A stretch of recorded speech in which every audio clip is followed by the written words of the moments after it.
In the video on managing lows through self-care, I mentioned self-compassion. Self-compassion is a very important tool for mental health. It's important for our clients, but it's important for us as counselors as well. Self-compassion really involves having the same amount of empathy and compassion for ourselves that we often have for other people. And it can reduce self criticism and reduce stress. It is a skill that you have to develop, and it is very important to be able to do this. So, here's some steps to be able to do that. One, you want to notice your feelings and notice what you're feeling and be very honest with yourself. And I have a separate video about how to become more honest with yourself as a counselor. But you want to really be honest. What is this low about? Is it that you're feeling like you're not good enough?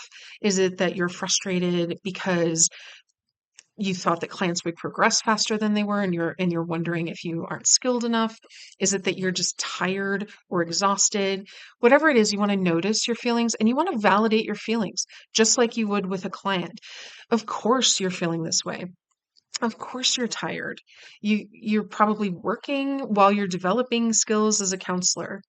Of course, it's frustrating when the book tells us, hey, this intervention works this way and it's going to go perfectly, and then it never does. And that's really frustrating. It's really frustrating if you feel like you haven't done anything well in a while. So validate those feelings.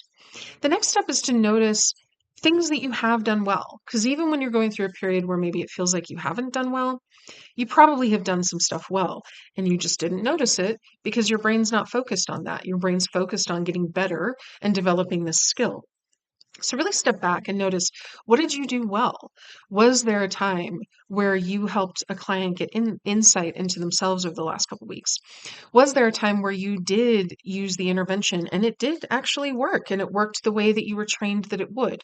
Because that probably has happened. What are the things that you did well today outside of counseling?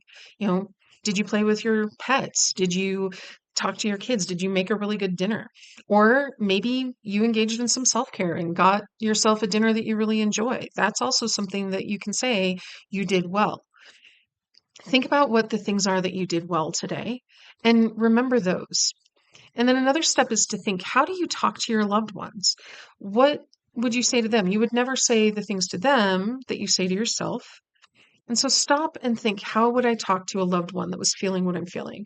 Or how would you talk to a child that was feeling what you're feeling? I highly doubt that you would be anywhere as harsh with somebody else as you are to yourself sometimes. And another thing you can do is journaling about your feelings. When you journal about your feelings, you can get to know yourself better. And because it's a little bit separate, it's a little bit easier to see it as separate from you and easier to start to develop that self compassion based on the compassion that you already have for others.